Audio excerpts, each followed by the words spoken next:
à tous, je vous remercie de vous être déplacés et je remercie bien sûr la synagogue Ohel Emmanuel de nous recevoir avec tant de chaleur et au Hachem, on est très content de se retrouver ici. Alors j'ai choisi d'aborder le sujet comment développer la joie, comment développer surtout la vraie joie de vivre parce qu'on n'a pas toujours la solution pour être, on va dire, bien dans sa peau, bien avec nous-mêmes. Mais avant ça, je voudrais définir. Qu'est-ce que c'est la joie? Comment on voit la joie? Comment on doit la concevoir? Alors en fait, la joie, déjà, souvent, quand on a ce mot en tête qui nous vient, très souvent, on va s'imaginer quelqu'un qui sourit tout le temps, bien sûr, qui est de bonne humeur et qui peut-être va rigoler beaucoup, qui va être très expressif, qui va aimer plaisanter ou faire des blagues. Et alors qu'en réalité, la notion de joie dont je voudrais parler, c'est pas vraiment cette notion-là. Parce que justement, les gens qui plaisantent beaucoup, qui font des blagues, qui sont très volubiles, sont pas forcément les plus joyeux au fond, finalement, les plus heureux. C'est-à-dire que ça, c'est souvent le cas, c'est quand on se sent seul, on a besoin d'être entouré. Et donc, par notre comportement volubile, on va provoquer justement une réaction chez l'autre positive, et c'est ce qu'on veut provoquer.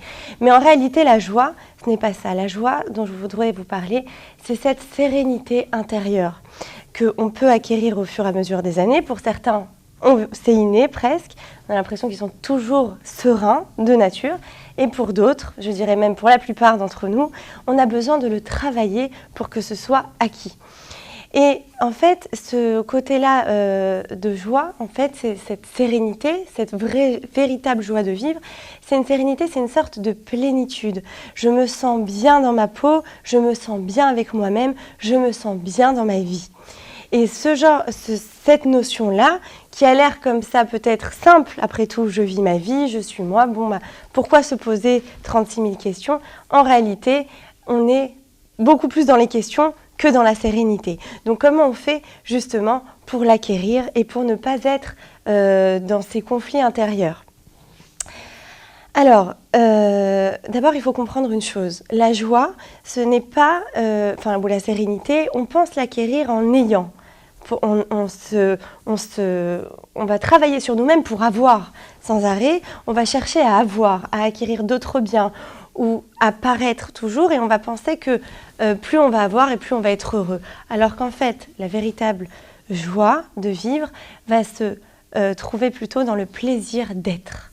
Et il n'a rien à voir avec le fait d'avoir. Il a le fait d'abord de savoir être et de se connecter au plaisir véritable d'être vivant.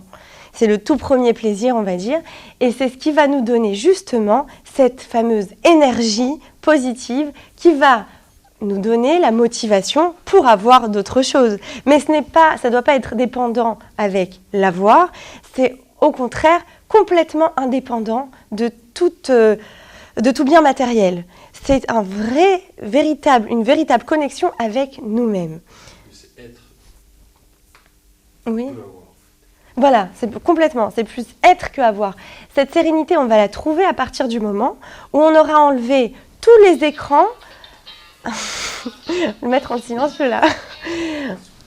On va enlever tous nos écrans qui vont nous empêcher de nous connecter à l'état d'être. Et c'est vrai que dans la société dans laquelle on vit, on est poussé à la consommation, on est poussé à avoir. Et tout ça c'est qu'illusion, mais on va se perdre dans cette illusion que d'avoir va nous faire exister. Enfin, on va être quelqu'un aux yeux du monde, on va être quelqu'un aux yeux des autres. Donc si j'existe pour l'autre, j'existe pour moi. Alors qu'en fait, pas du tout. À partir du moment où on est connecté à nous-mêmes, on est connecté au véritable être intérieur qui nous a été donné à être, alors on existera pour les autres. C'est pas parce que j'aurai que je serai. C'est parce que je serai que j'aurai Bezrat Hashem, bien sûr. Maintenant, je vous parlais des écrans. Il y a des écrans qui vont nous empêcher. Dans cette société aussi, puis dans cette société où toujours on aime, l'humain a besoin, pour être bien, de se connecter aux autres, d'être entouré. La solitude va le séparer, en fait, le fait de se sentir seul peut nous donner justement une sorte de tristesse et nous déconnecter et de nous-mêmes et des autres. Et donc là, on se déconnecte de la sérénité véritable. Mais le fait d'être en société, bien sûr, nous rassure, nous fait du bien, mais il ne faut pas tomber, évidemment, dans la comparaison. Et c'est ça qui peut justement causer ce conflit interne. C'est-à-dire qu'on va penser que d'avoir ce que l'autre a va forcément me donner du bonheur à moi. Enfin, on va se dire, si lui il a, moi aussi je voudrais, on va rentrer dans un espèce de doute. Et c'est le doute qui va créer chez nous un décalage entre notre pensée et notre être et notre réalité. Et là, on va dire qu'on peut glisser beaucoup plus facilement.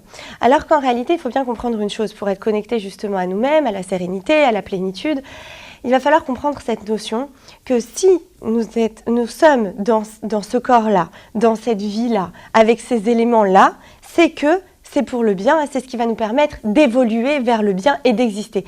Ça veut dire que j'ai exactement sur mesure tout ce qu'il me faut pour évoluer dans ma vie.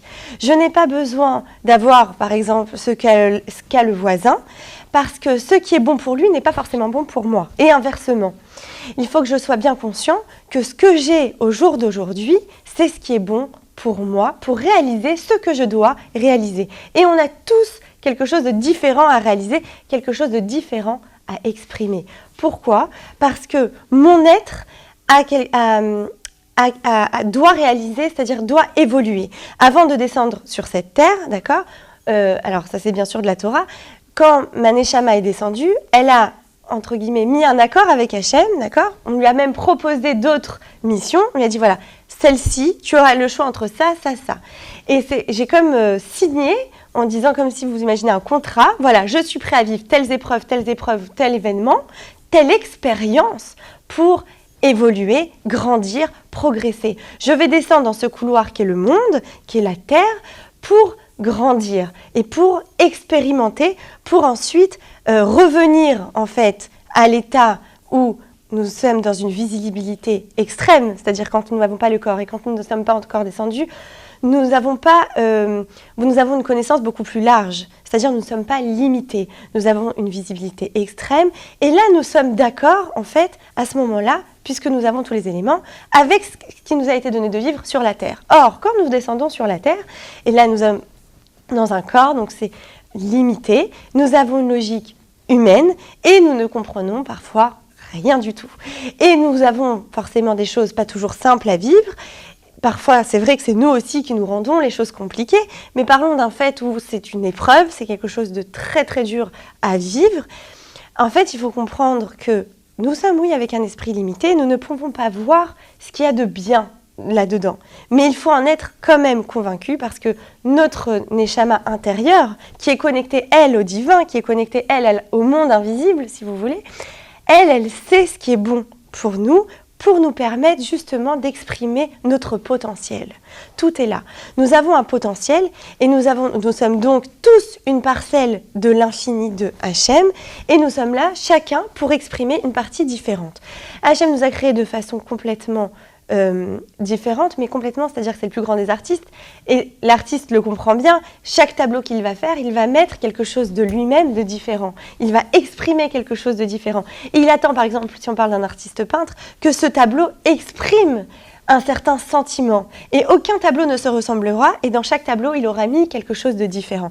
Et bien exactement comme Hachem, nous sommes ses créatures, donc nous sommes tous uniques, et cette originalité, nous devons l'exprimer chacun. Donc ce n'est pas en essayant de ressembler à l'autre, certainement pas, puisque l'autre n'est pas ce que moi je dois exprimer. Donc je dois chercher à me connaître pour mieux exprimer cette nature que j'ai. Et en fait, à travers les épreuves, elles m'ont été données justement pour expérimenter et pour donner le meilleur de moi-même. Donc quand je vais avoir à vivre cette épreuve, je vais devoir chercher comment je peux transcender l'épreuve qui a l'air complètement terrible, que si on la voit seulement par rapport à notre esprit humain, comme quelque chose de terrible, comme quelque chose d'affreux, mais je dois chercher à tirer le meilleur. En fait, comme je vous ai dit sûrement une fois, comme un citron, une olive, on arrive à tirer son huile quand on presse. Donc c'est vrai, c'est difficile, mais on va sortir le meilleur. L'huile d'olive, c'est quand on presse l'huile, d'accord, et c'est très recherché. C'est quelque chose, ça a une saveur, une odeur. C'est pareil pour nous. On est là, justement, pour transcender notre nature et pour faire mieux toujours et surtout pour expérimenter ce qui nous a été donné de vivre. Donc, ce que j'ai au jour d'aujourd'hui, à cet instant présent, c'est ce qui va m'aider, moi, dans mon cas, voilà, moi, Myriam, à donner le meilleur de moi-même. Et j'ai exactement tout pour donner le meilleur. Donc, quand on part déjà dans cette pensée, dans ce concept, forcément qu'on va regarder les choses différemment et on va moins tomber dans le négatif et donc arriver à donner le meilleur. Parce qu'en réalité, pour donner le meilleur, il faut d'abord avoir la pensée. C'est la pensée qui va guider nos actes. La pensée, c'est le père, en fait, de nos actes, de nos comportements. Donc, si on a des situations où on a forcément des pensées où tout de suite on glisse, non mais j'aurais pas dû avoir ça, et des regrets, et si ça s'était passé comme ça, j'aurais fait comme ça, mais là ça s'est passé comme ça, donc je ne sais pas, et là ça s'est passé comme ça, donc je vais que récolter du mal, et puis si j'ai eu du mal, c'est parce que ça s'est passé, et c'est parce que, en réalité non, si on part dans une autre façon de penser, j'ai le meilleur pour moi, pour vivre tout ce que je vis aujourd'hui est fait sur mesure pour moi, pour avancer, pour mieux me connaître, pour mieux me connecter. Donc je vais faire les choses avec beaucoup plus de simra, avec beaucoup plus de joie, et je vais vraiment développer une joie de vivre au quotidien. Maintenant, dans la Torah, il y a cette phrase qui dit Mi Ashir ou Samer Bechelko, celui qui est riche, le véritable riche, c'est celui qui est heureux de son sort. Alors, celui qui est heureux de son sort, c'est justement là ce dont on parle, c'est savoir avec tout ce que je possède, ce que j'ai ou ce que je n'ai pas, être heureux et me développer. Alors on sait tous, c'est-à-dire cette phrase, c'est la phrase de la sagesse, on va dire, et c'est pas simple à acquérir. Donc pourtant ça a l'air simple. Celui qui est heureux, il n'a même pas besoin de travailler dur, on va dire, sur le plan matériel. Il doit savoir se contenter de ce qu'il a. Alors, se contenter, c'est une connotation un peu négative. Or, ce que je veux transmettre, c'est justement pas de se contenter. Arriver à avoir du plaisir dans ce quotidien que parfois j'ai du mal à voir avec joie. Mais en réalité, il faut savoir mettre du plaisir dans chaque chose que je fais. La notion de plaisir est très importante. C'est vrai que avec nous, juifs, nous on est français, donc on a été influencés aussi par la mentalité chrétienne, qu'on le veuille ou non, on est imprégné dans le pays dans lequel on a grandi. Voilà, judéo-chrétienne. Mais non, j'ai pas mis le mot judéo justement parce que nous, dans le judaïsme, le plaisir est très important. D'ailleurs, on le voit même dans le mariage. Par exemple, chez les chrétiens, il n'y a pas de mariage, c'est-à-dire on est prêtre, on ne se marie pas, on est bonne sœur, on ne se marie pas, comme si le plaisir était quelque chose de sale, de pas bon, d'interdit. Alors que chez nous, au contraire, le plaisir va nous permettre d'accéder à la véritable sérénité, mais aussi d'accéder au véritable moi. C'est-à-dire que quand je vais trouver du plaisir dans ce que je fais, dans ce que je vis, ça va me donner envie de faire encore. Et justement, le cerveau, ce qui est intéressant de comprendre, c'est que le cerveau, il a des connexions, il fait des connexions et il a des associations. Ça signifie qu'en fait, quand on va faire quelque chose qui va nous faire plaisir, une première fois, il va y avoir un lien dans notre cerveau qui va se créer, je vais être connectée au bien. Je vais connecter, c'est-à-dire que si j'ai fait ça, que ça m'a donné du plaisir, je vais avoir envie de le refaire. Donc ça, c'est automatiquement, il va me donner envie. Pourquoi d'ailleurs, quand on est mal, on a tendance parfois, pour certains d'entre nous, certaines, à manger du chocolat, par exemple. Je vais mal, je prends du chocolat. Alors déjà, il faut savoir qu'au niveau de l'humain, toujours quand je vais mal, je vais chercher.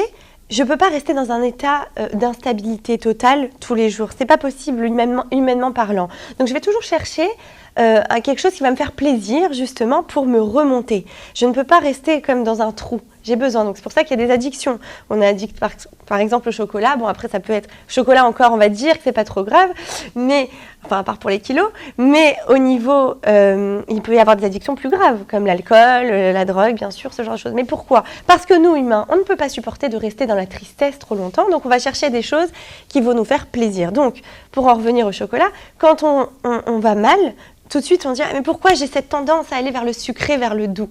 Parce qu'en réalité, je cherche mon cerveau, il va avoir une réaction de survie.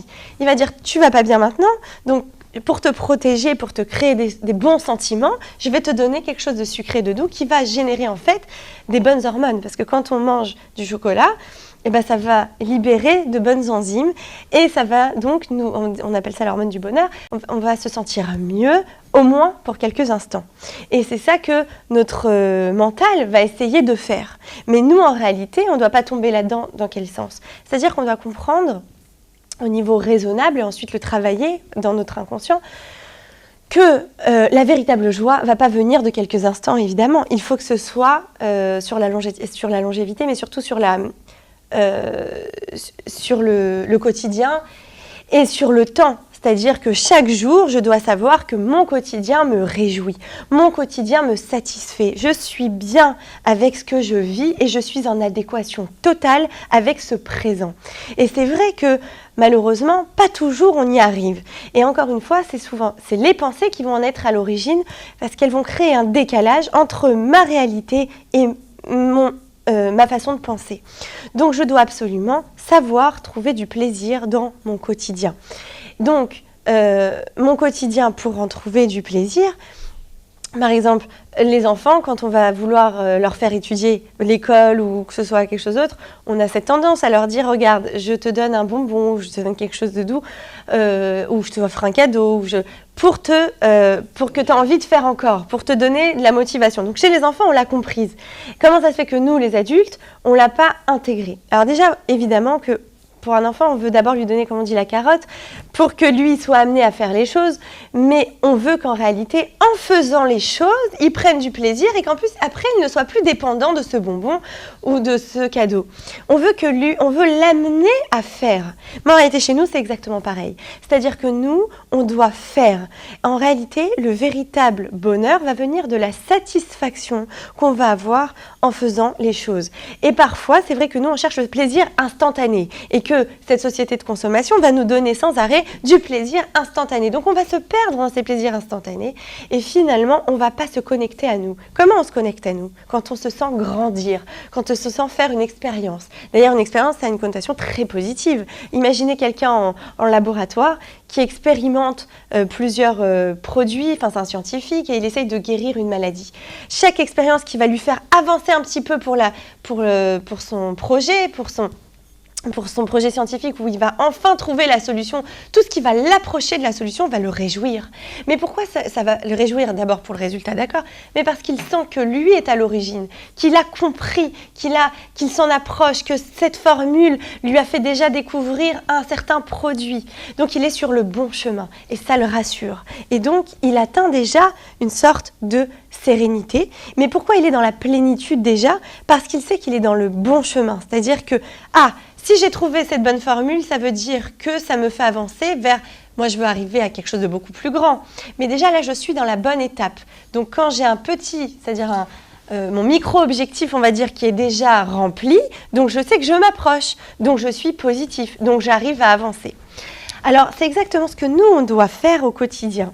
Mais oui, ce que je voulais vous dire, c'est que la satisfaction qu'il ressent, qui est constructeur en fait, qui est constructif pour sa personnalité, pour son savoir, pour son expérience, c'est le fait de voir qu'il ne se trompe pas et que ce qu'il fait le remplit. Ça veut dire qu'il finit sa journée de travail, les jours où il a vraiment trouvé le bon mélange, qui a donné la bonne formule, qui le rapproche de l'étape finale, la guérison de cette maladie, le rassure énormément, mais lui donne une satisfaction parce qu'il s'est construit à travers cela, il a appris.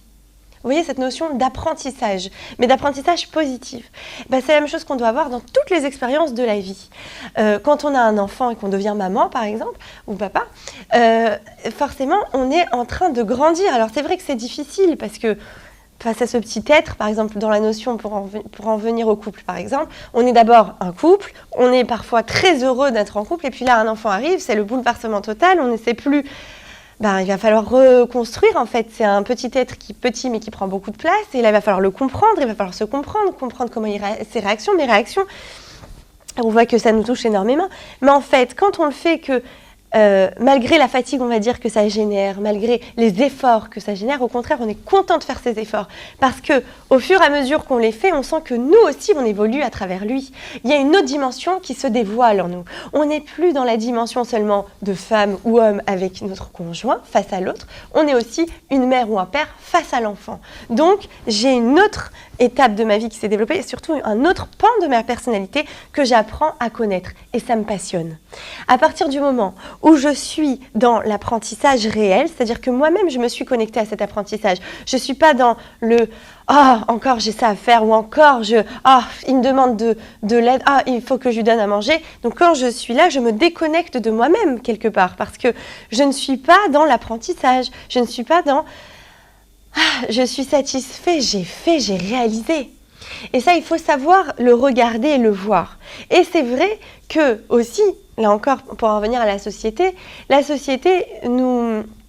parfois nous gâche certains moments de véritable connexion avec moi-même et donc de véritable joie intérieure, de véritable joie de vivre, en justement dénigrant ces petits plaisirs simples de la vie. C'est-à-dire qu'avec cette publicité, ces images qu'on nous montre, on va nous faire croire et nous mettre dans l'illusion que le bonheur va venir d'autres endroits.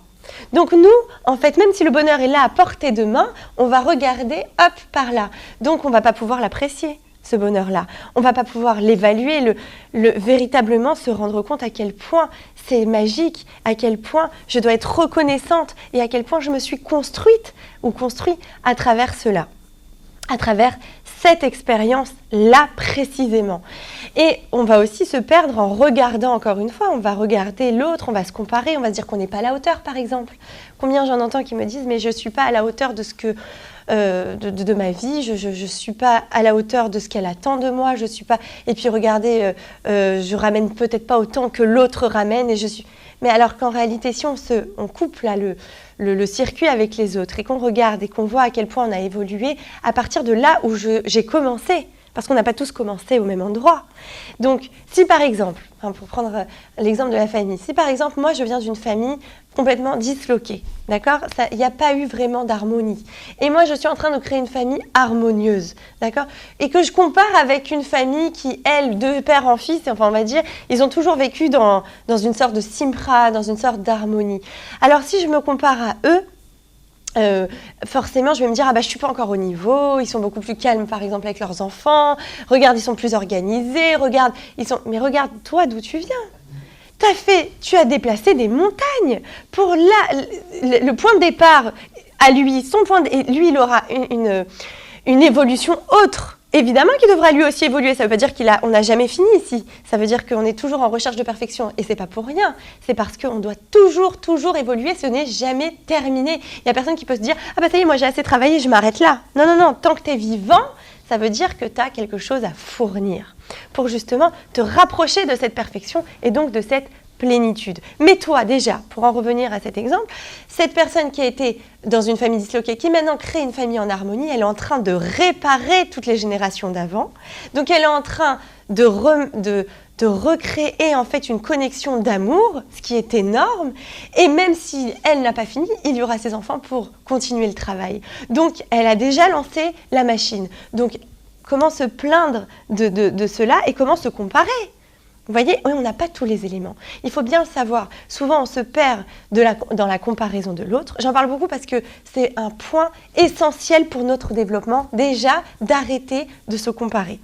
Et en fait, le point essentiel, il est là où, en fait, on pense voir les autres. En fait, on ne voit qu'une apparence. On ne sait rien de ce qui se passe en dessous, bien qu'on pense connaître, en fait. Quand on voit, par exemple, une personne, même 3 heures, ou même au travail, 8 heures d'affilée, on croit qu'on la connaît. Mais non, on ne connaît pas. On ne connaît que ce qu'elle ne veut bien nous montrer, ce qu'elle veut bien nous faire partager.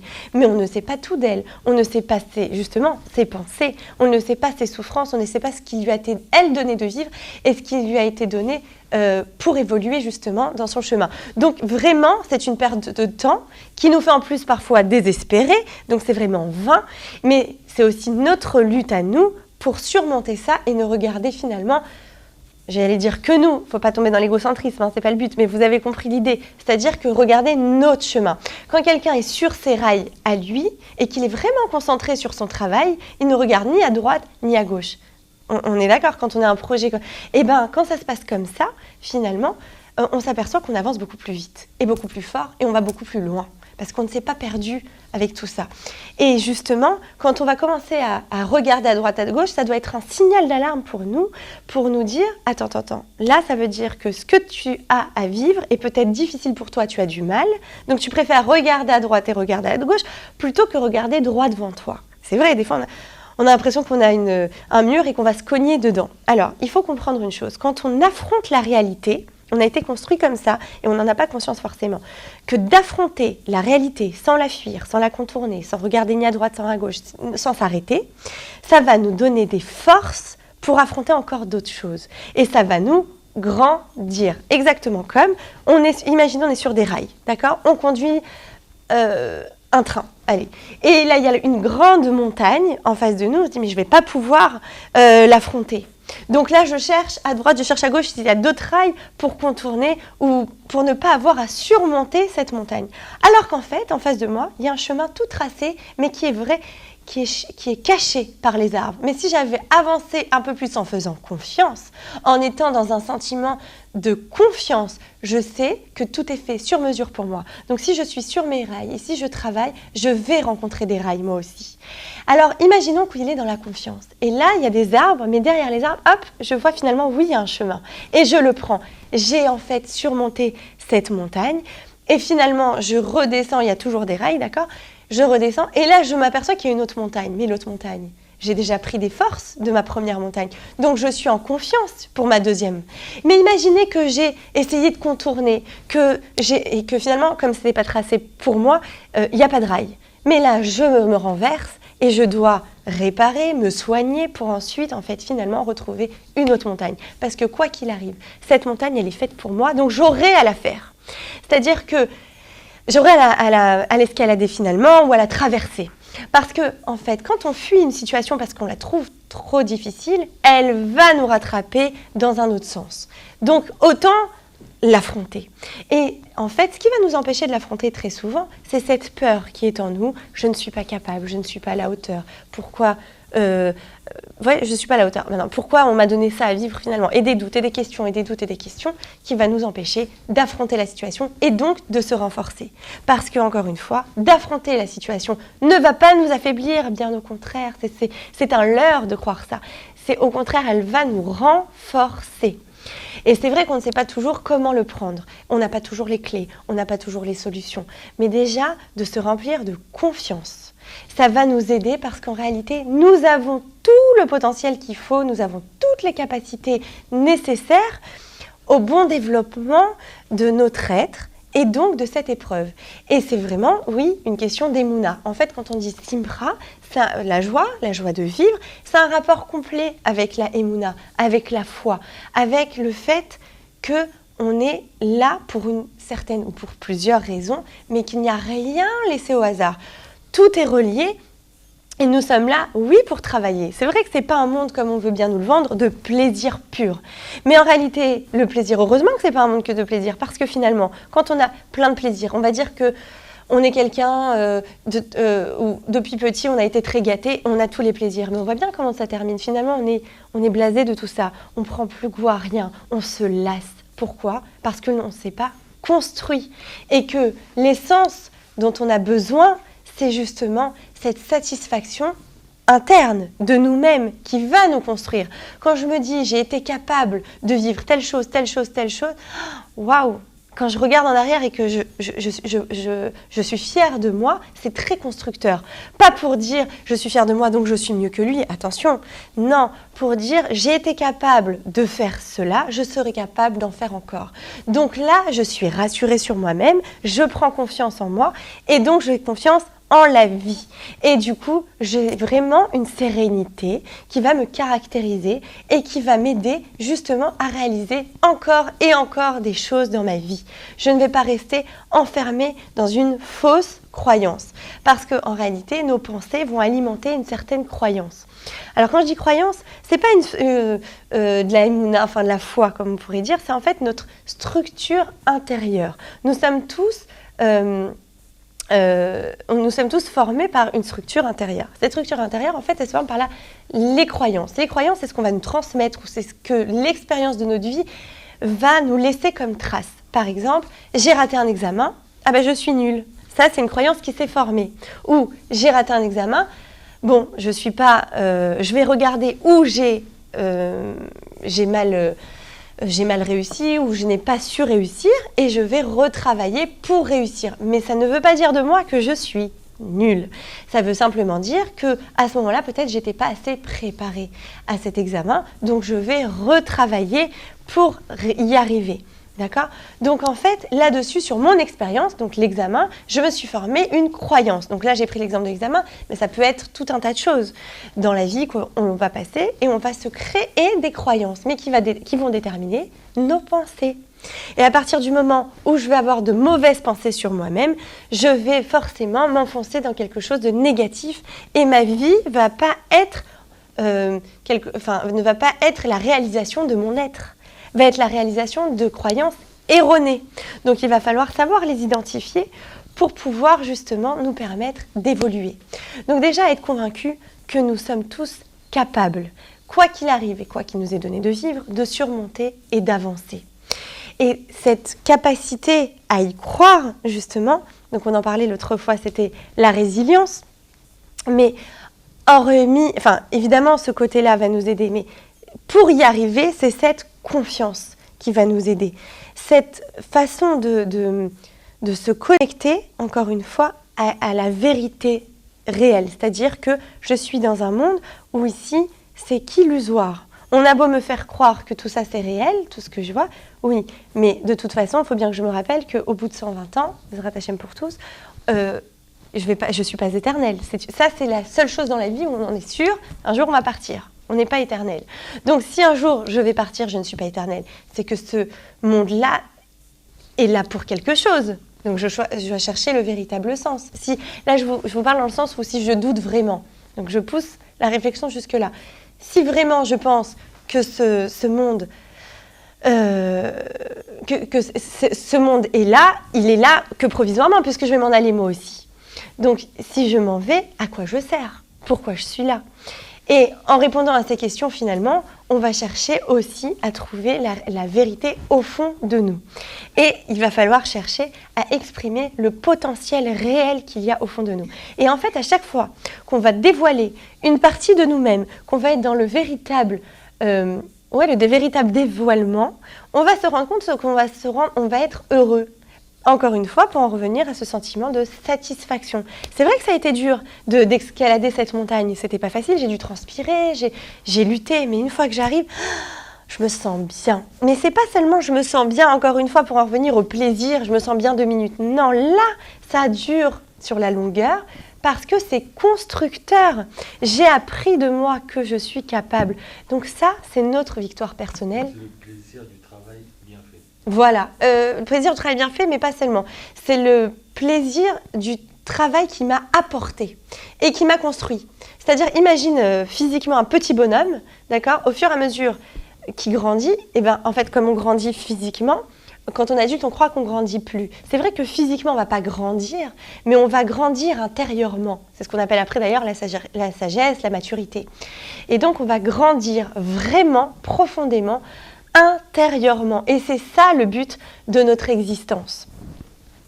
Donc, quand on est dans notre existence, on doit chercher à évoluer et ne pas rester à faire du surplace. À partir du moment où on voit qu'on fait du surplace, c'est que là, c'est-à-dire du surplace ou même de reculer, parce qu'en fait, il n'y a pas de surplace.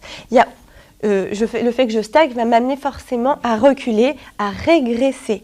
Or, je ne veux pas régresser, je veux évoluer. Et ça, c'est notre victoire à chacun personnelle. Ça, personne ne peut vous l'enlever. On va dire les biens matériels, on peut vous l'enlever très facilement. Mais le bien que moi j'apporte au monde, la lumière que je vais donner, dont je suis fait pour ça, personne ne pourra me la voler, d'abord, parce que c'est moi, et je suis la seule et unique personne qui va pouvoir dévoiler cette lumière. Et ensuite, je me construis, ça m'appartient. Et même quand je vais partir de ce monde, cette force que j'aurai dévoilée, d'accord, elle va me servir en fait, parce que ça, c'est éternel. Ça, c'est pas du physique, ça fait pas partie du corps, quelque part, ça fait partie de l'âme. Donc tout ce qui fait partie de l'âme est éternel, par définition. Et ce qui va être incroyable, c'est que quand je vais être convaincu, satisfait, rempli, parce que je me remplis, quand je suis satisfait de ce que je fais, je me remplis. Ce qui va être incroyable, c'est que je vais renouveler de l'énergie, finalement, positive, et je vais être capable d'en redonner encore. Parce que tout ce qui concerne l'âme, devient une arme, oui, voilà, devient une arme pour nous construire encore et nous décuple des forces. Et c'est vrai que vous le voyez sûrement, quand on est négatif, on a la force de rien. On est cassé, on n'y arrive plus. Quand on est satisfait, on a l'impression même qu'on est devenu une Superman, Superwoman. On peut tout faire, on se sent des capacités décuplées. Mais elles existent, ce n'est pas une illusion ça. Elles existent. Et la connexion entre l'âme et le corps, enfin pour moi elle est sûre, existe. D'accord ? Et donc, quand notre âme, on sent qu'on est dans le bon chemin, qu'on se développe, qu'on est dans le vrai, on va sentir aussi notre corps en bonne santé. On va le sentir s'exprimer, on va le sentir nous suivre, on va le sentir avoir des forces. Et par contre, à l'inverse, quand on ne va pas bien, quand il y a quelque chose qui nous déplaît dans notre vie, on n'est pas en accord, on n'est pas en adéquation, on est en incohérence quelque part avec ce que l'on pense et ce que l'on vit, finalement, on va voir que notre corps aussi va s'en sentir amoindri, il va s'affaiblir, il va exprimer un mal. D'ailleurs, il y a ce jeu de mots, le mal a dit, c'est le mal qui a dit. En réalité, très souvent, dans ce qu'on exprime dans notre corps, ça va être une façon d'exprimer un mal-être intérieur que l'on n'arrive pas à verbaliser. Donc, on va l'exprimer par le corps, tout simplement. Et donc, on va aller le soigner avec la médecine conventionnelle, bien sûr, mais en réalité, ce qu'on doit travailler, ce qu'on doit comprendre qu'on doit travailler, c'est notre terrain. C'est pas forcément... Bon, une fois qu'elle est là, la maladie, évidemment, il va falloir avoir recours à ce genre de médecine. Mais il va falloir réfléchir, pourquoi je l'ai eu ? Qu'est-ce que j'ai cherché à exprimer ? Pourquoi j'ai si mal ? Qu'est-ce qu'il ne va pas ?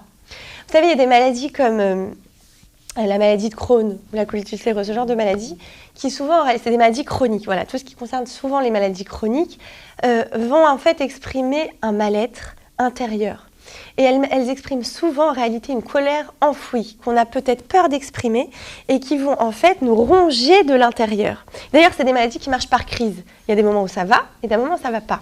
Et on s'aperçoit, même si, on va dire, ça n'a pas été encore prouvé, encore que maintenant c'est en train de se développer, mais en tout cas, je n'ai pas en tête ça, les statistiques claires, que dès qu'il y a un facteur de stress, tout de suite, la crise va avoir lieu. Voilà. Alors pourquoi, justement, la crise aura lieu ? Parce que nous sommes en désaccord avec nous-mêmes et parfois on accumule une colère qu'on n'a pas su exprimer, qu'on n'a pas su verbaliser et elle va rester à l'intérieur, elle va nous ronger de l'intérieur. Donc du coup, évidemment que ça c'est un écran, la colère, les sentiments négatifs, un écran à la sérénité, à la plénitude, à la joie véritable, à la joie intérieure et la véritable joie de vivre. Tant qu'on ne s'est pas débarrassé de tous ces sentiments négatifs, on ne pourra pas bien sûr accéder à la véritable joie. Il va falloir faire ce travail de se défaire de toutes ces colères, de toutes ces rancunes, de toutes ces mauvais sentiments qui ont été générés bien sûr par des situations. Et apprendre à voir les situations avec la joie. Comment c'est possible ? Vous allez me dire, mais attendez, quand j'ai une épreuve, j'ai pas envie de sourire, j'ai envie de pleurer. Oh d'accord, tu peux pleurer. Mais en fait, si tu as cette conscience intérieure de savoir qu'en réalité, cette situation est venue en fait, comme une expérience pour te faire grandir. Si tu la prends véritablement comme quelque chose pour faire grandir, tu vas même la remercier, cette situation. Et en fait, en la remerciant, tu vas prendre une autre position. Tu vas pas être celui qui subit, et qui pleure et qui se laisse aller et qui se laisse écraser par la douleur, tu vas être celui qui vit et qui accepte. Tu es dans l'acceptation. Quand tu es dans l'acceptation, c'est une autre dimension qui va se dévoiler. Parce qu'en fait, vous allez me dire acceptation, en fait non, je veux bien préciser, ce n'est pas soumission face à l'épreuve, hein, on est bien d'accord. L'acceptation, c'est j'accepte, je la vis, je la prends, je prends ce qui m'est donné à vivre et j'optimise, j'en fais quelque chose de bien. Alors quand je vais en faire quelque chose de bien, je vais justement apprendre à remercier. Même si au départ, c'est un travail de savoir remercier, mais je vais me travailler, je vais me dire que oui, j'ai compris le sens des choses, donc je vais accepter et je vais remercier. À partir du moment où j'ai dit ce petit mot « merci », cette situation d'être venue parce que tu es en train de me développer, tu es en train de me montrer mes capacités, tu es en train de me connecter, me donner l'occasion de me connecter à moi-même. Alors quand j'ai cette dimension qui se dévoile à moi et cette faculté de développer cette gratitude, alors l'événement va se dérouler finalement autrement. Parce que je ne suis pas dans le refus, je ne suis pas en train de le rejeter. Finalement, on va s'apercevoir que quand on affronte, c'est oui positif, mais quand on refuse de l'affronter finalement, c'est-à-dire cette situation est là et je la rejette, donc je mets mon énergie, parce que oui j'ai une énergie, mais je la mets dans un mauvais... je la place mal. Voilà. Et comme...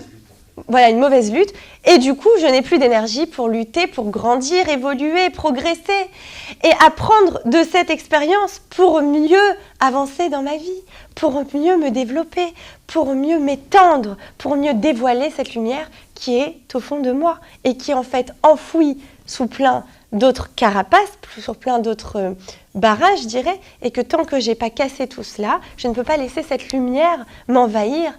Et quand moi, il faut savoir une chose, c'est que quand moi, personnellement, je laisse cette lumière couler en moi, je laisse cette lumière s'exprimer, j'efface tous ces mauvais sentiments, d'accord ? Donc je suis dans la sérénité et la plénitude, je suis contagieuse.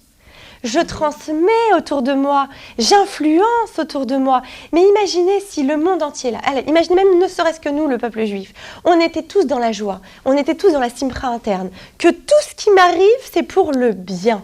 D'accord ? Que je n'ai pas envié l'autre pour telle ou telle chose, que ce qui lui a été donné, c'était pour son bien à lui, ce qui m'a été donné, c'était pour mon bien à moi, et donc nous sommes dans une unité. Nous ne sommes plus dans l'envie, nous sommes dans l'unité et dans l'amour véritable. Donc nous sommes, imaginez un instant qu'on soit tous, personne ne remette en question ce qu'il a à vivre, mais par contre, mettre son énergie dans son vécu, dans ce qu'il est en train de vivre, dans ce qu'il est en train d'expérimenter. Mais imaginez le bonheur absolu. On serait tous tout sourire d'abord, mais on amènerait énormément de lumière dans le monde. Puisqu'il n'y aurait plus de « je t'en veux pour ci, je t'en veux pour ça », il n'y aurait plus de ce genre de colère, il n'y aurait plus ce genre de sentiment. Et donc on serait libre de réalisation, c'est-à-dire on serait libre d'amener la lumière pour se réaliser. On serait concentré que dans notre réalisation. Alors, qu'est-ce qu'on attend de moi là, ici, là, exactement ? Qu'est-ce que je peux bien faire pour améliorer le monde ? Alors, plus on est nombreux à réagir de cette façon, plus le monde a des chances d'évoluer. Vous savez, on se plaint souvent que le monde est mal, qu'il y a énormément de catastrophes et on regarde les informations, on est complètement démunis face à tant de souffrances, face à tant de malheurs. Mais si nous-mêmes, nous étions en train de propager le bien, nous saurons que nous avons la meilleure arme pour transcender ce mal. Or, si nous-mêmes, nous tombons dans ce mal-être, donc nous sommes dans l'incapacité de dévoiler le bien-être, de dévoiler la lumière, et donc nous n'avons plus d'armes pour lutter contre ce mal. C'est pour ça que très souvent, je conseille de ne plus regarder les informations. Alors on me dit, mais je vais être déconnectée, je ne vais plus savoir ce qui se passe. Mais tu vas savoir ce qui se passe en toi, tu vas te connecter en toi. Si tu veux regarder les informations, d'abord remplis-toi, toi, de bonne force. Pourquoi ? Parce que les informations sont une agression pour notre être. Et si nous ne sommes pas suffisamment blindés contre ces informations, nous ne pouvons que nous écrouler. Et donc, nous aurons perdu l'occasion de dévoiler la lumière, l'arme forte contre tout ce mal. Vous voyez ? Donc, il va falloir chercher à la dévoiler, cette lumière. Cette lumière, c'est justement cette sérénité, cette plénitude, cette simra, qu'en réalité, c'est ça. C'est pour cette raison que nous sommes venus au monde. En tout cas, c'est l'outil principal qui va nous aider à dévoiler notre être intérieur. Et si nous cherchons à dévoiler cet être intérieur, nous devons absolument nous connecter à notre être en étant bien conscients que oui, nous sommes d'une très très grande valeur, inestimable. Plus que tous les diamants et l'or qu'on pourra vous apporter sur un plateau, c'est votre être qui est important et qu'on doit se connecter au plaisir d'être vivant, d'avoir cette chance d'être dans ce monde et d'avoir tous ces éléments qui vont nous aider à grandir. Et que tout ce qu'on pourra m'amener matériellement sera bien, mais ce n'aura rien comparé à ce que je suis moi. À l'intérieur, je suis un bijou. Et ce bijou, je dois le nettoyer s'il est un peu poussiéreux sali par tous ces sentiments négatifs, ces colères, encore une fois, ces rancunes, ces tristesses, je dois le nettoyer et le faire briller à la lumière. Et cette lumière-là que moi je vais faire briller, elle va ramener d'autres lumières et ensemble on sera main dans la main, une vraie lumière pour le monde entier. J'éclairerai vraiment le monde. Alors vous allez me dire, mais c'est un projet énorme là dont vous me parlez. Non, ça c'est vrai, c'est un projet énorme, c'est vrai. Mais ça c'est le créateur qui s'en charge. Lui, tout ce qu'il nous demande, c'est de faire, déjà, chacun dévoile sa propre lumière, s'occupe de son propre travail. Et quand moi je m'occuperai de mon travail, vous occuperez de votre travail, tu t'occuperas de ton travail, chacun le fera, alors on créera tous ensemble la véritable lumière. Et c'est pour cela que la vie nous a été donnée de vivre. C'est un vrai cadeau, c'est un vrai recette d'Hachem, c'est une grande chance. Et malheureusement, parfois, on se perd et on voit ça comme un fardeau. Mais non, ce n'est pas un fardeau, c'est un cadeau. Et il faut le travailler parfois, c'est vrai, pour se reconnecter à cette grandeur, à cette vérité. Mais il faut, pour cela, accepter les situations, quelles qu'elles soient, les accepter. Elles sont pour le bien. Et c'est vrai qu'on dit pour le bien. J'ai entendu ça de la rabbinite Saraf en France qui dit ce n'est pas on dit pour le bien parce que nous n'avons pas la visibilité suffisante, puisque nous sommes humains, pour dire c'est bien. Mais en réalité, tout ce qui nous est donné de vivre, c'est bien. Il n'y a pas de pour le bien. C'est bien, mais évidemment, on ne sait pas encore le voir. Nous sommes encore limités. Mais nous devons au moins avoir cette conscience que nous sommes limités et comprendre que, en fait, sans ce corps-là qui est, en fait, qui ne dure qu'un temps, qui n'est pas éternel, cette Neshama qui est au fond de moi et qui ne demande qu'une chose, c'est de s'exprimer. Je dois lui laisser la place de s'exprimer à cette visibilité et c'est que c'est bien ce que je vis. C'est très bien. Et c'est moi qui dois lui donner avec la visibilité dont je dispose, c'est là tout l'effort en fait, je dois lui donner la place et je dois lui faire confiance.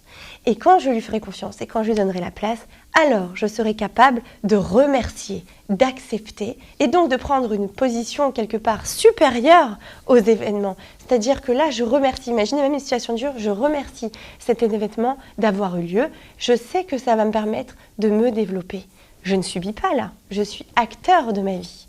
Et quand on est acteur de notre vie, c'est là qu'on existe, c'est là qu'on est vrai, c'est là qu'on est et c'est là qu'on est content d'être. Et c'est même là qu'on augmente justement notre estime de nous.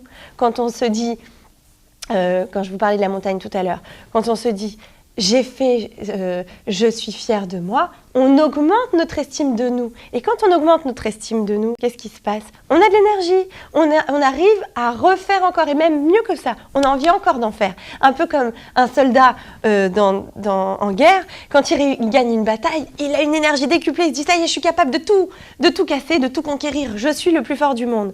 Parce qu'il a repris confiance en lui. Maintenant, c'est vrai que parfois, on ne peut pas gagner toutes les batailles. C'est vrai que parfois, on en perd des batailles. Mais là encore, on doit savoir se dire, par exemple, comme un soldat, pour reprendre cet exemple, j'ai perdu la bataille, d'accord. Je vais apprendre, j'ai pas perdu la guerre exactement, mais je vais apprendre de mes erreurs pour me perfectionner pour la bataille d'après. Et en apprenant de mes erreurs, je vais grandir forcément, je vais me perfectionner, je vais avancer. Donc la prochaine fois, on verra s'il m'aura. Vous voyez, cette rage de vaincre dont on parle souvent pour les soldats, on doit l'avoir nous-mêmes dans nos vies. Et ce n'est pas illusoire. Et encore une fois, c'est notre bataille, c'est notre victoire que personne ne pourra nous enlever. Et ça n'a pas de prix. Alors commençons à remercier, commençons à accepter. Et Bezrat Hachem, on verra nos vies changer, notre réalité changer, puisque nous serons dans une optique positive. Nos pensées qui sont le père de nos actes changeront. Et donc, nous progresserons, avancerons. Et on verra bien sûr les épreuves non plus comme une épreuve lourde et dure à vivre, mais comme quelque chose de positif qui va nous permettre de rebondir.